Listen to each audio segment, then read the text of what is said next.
Welcome to While We Were Distracted, the podcast where we explore topics that often get overshadowed in the rush of daily life.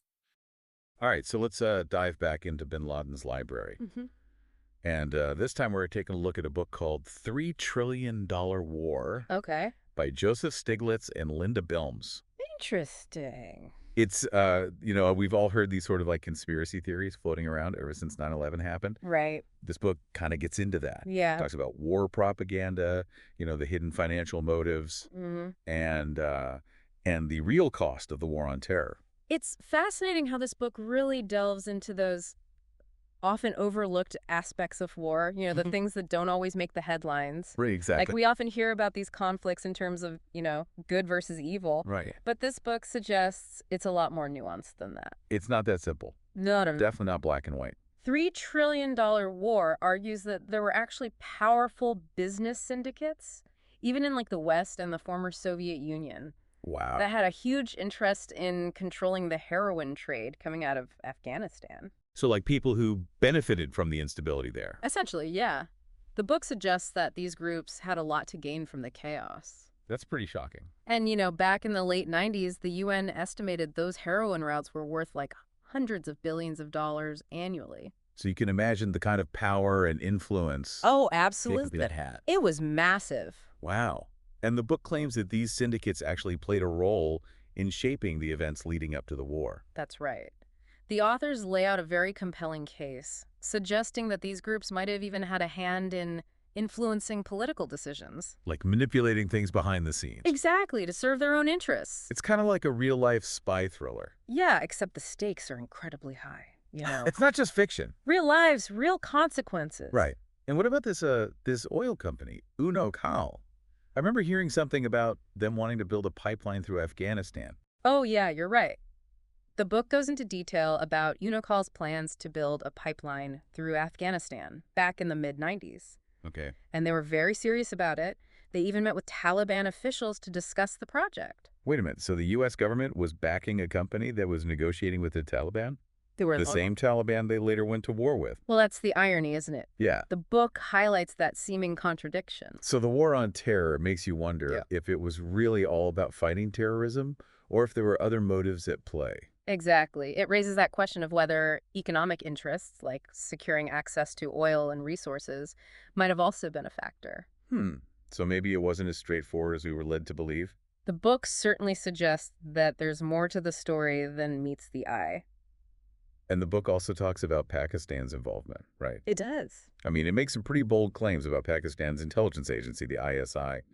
Yeah, the book points to evidence suggesting that the ISI may have actually played a role in the 9/11 attacks. Really?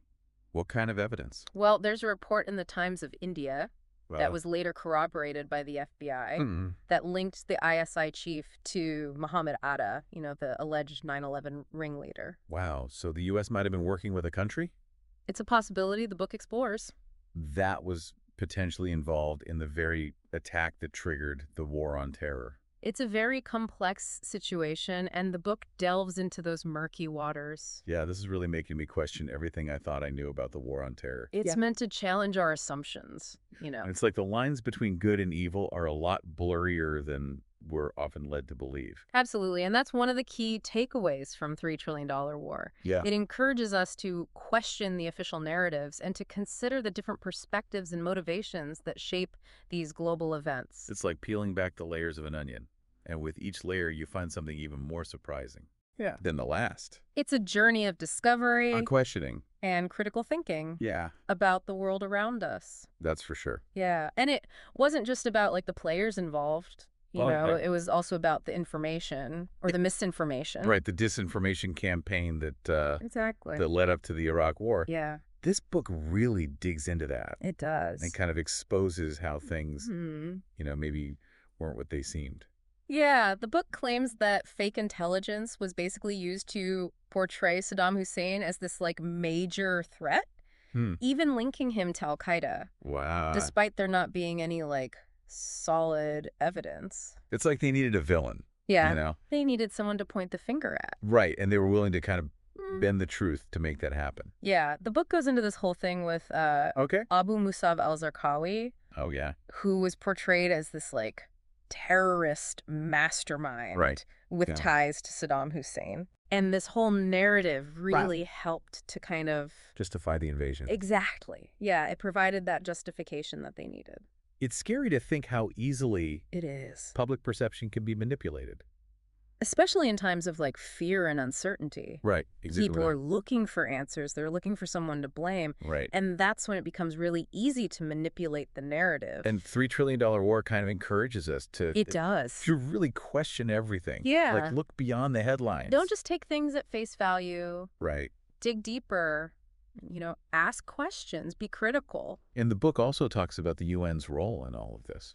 Yeah, it's critical of the UN for not holding the U.S. accountable for the resurgence of the opium trade in Afghanistan after the invasion. So wait, after the Yes. Taliban had pretty much banned opium production back in 2000, Exactly. it's like the UN kind of just ignored that. Yeah, it's like they swept it under the rug and pretended that the problem just magically reappeared. So instead of acknowledging the Taliban's success in reducing opium production, they were suddenly pushing for these new initiatives Yeah. to combat this problem that they arguably helped create.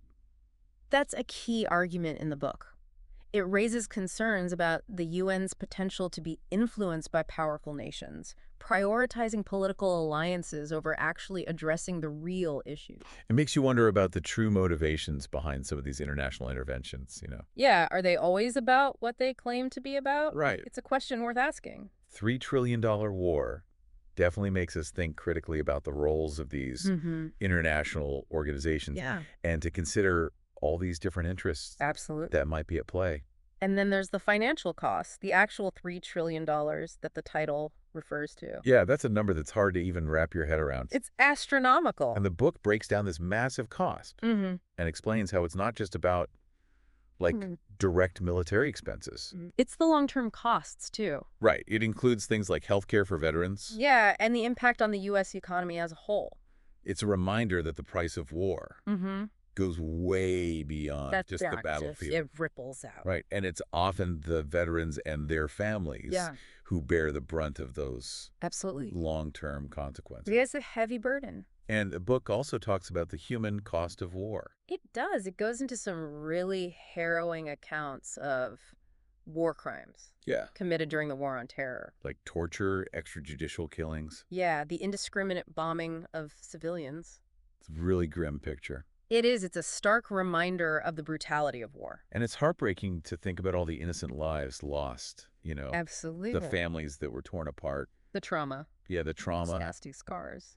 And the book argues that the U.S. government's failure to hold those responsible for these crimes accountable just makes it worse. Yeah, it perpetuates this cycle of violence. It's like they're saying, hey, this is the reality of what's happening. You can't ignore it. Don't turn a blind eye. It's a call for accountability, for justice, Right. for a more humane approach to conflict resolution. It's hard to believe that with all this talk about freedom and democracy and, fighting for these values, things took such a dark turn. Yeah. But what really struck me was the book's discussion about preemptive warfare. Oh, yeah. Like this shift in U.S. military doctrine toward attacking a country before they pose an immediate threat. Yeah. Just because they might be a danger in the future. It's a chilling thought. It's like something out of a dystopian novel. It is, where any country could be a target just because someone decides they're a potential problem. It's a slippery slope. The book argues that the Bush administration basically just threw out the old rules of engagement and adopted this policy of attack first, ask questions later. And the authors tie this directly to the War on Terror. Oh, absolutely. They point to the 2002 National Security Strategy document, which outlined this whole new preemptive war doctrine. So basically saying the U.S. had the right to use military force against any perceived threat. Even if that threat wasn't like an immediate danger. Wow. Yeah, it's a pretty radical shift. It's kind of terrifying. It is. It's like we're living in a world where any country could be invaded just on suspicion. Yeah. And the book argues that this has had really disastrous consequences, leading to the destabilization of entire regions, Yeah. fueling more conflict, not less. And it's not just about conventional warfare, right? Right. They also talk about the development of these new, more usable nuclear weapons. Like the B-6111, those low-yield nukes. Yeah, exactly. They're like blurring the lines. It is. It's blurring the lines between conventional and nuclear warfare. And raising the possibility of, Catastrophic miscalculation. some kind of terrible accident. Yeah, the stakes are incredibly high. It's almost like we've become desensitized to the idea of nuclear war. It's a dangerous trend. Yeah. The book argues that the only way to really prevent this kind of catastrophe is to kind of reaffirm the taboo Right.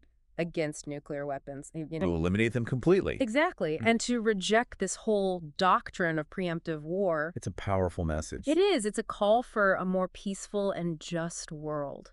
But it feels like we're moving in the opposite direction. With all the escalating tensions and Yeah. this growing reliance on military might. It's a worrying trend. That's why books like $3 Trillion War are so important, I think, because they force us to confront these really uncomfortable truths. Yeah, to question the narratives we're being told. And to demand something better. Exactly, to demand a different path. It's been a real eye-opening experience for me reading this book. Me too. It makes you realize that the war on terror isn't just some distant conflict happening over there. Right. It affects all of us. Yeah, it has profound implications for the entire world. I think what resonates with me most is the book's focus on the human cost of war. The countless lives lost. The shattered family. The trauma that endures. That's a heavy toll. $3 Trillion War doesn't shy away from that. No, it doesn't. It really forces you to confront it. It's a reminder that war is not some abstract concept. Yeah. It has real consequences for real people. So there you have it, our deep dive into $3 Trillion War. This book really challenges us to think differently about the world. It's been a thought-provoking journey. It has. And I hope you'll continue to explore these issues and engage in these conversations. Thanks for joining us. Until next time, keep questioning, keep learning, and keep seeking the truth. Remember, the world is full of complexities. It is. And it's up to all of us to dig deeper, to challenge the narratives. Yeah. And to strive for a more peaceful and just world. Absolutely. For everyone. For everyone. We hope you enjoyed this episode of While We Were Distracted. We will continue our dive into documents and books found in the Bin Laden compound that have been released by CIA.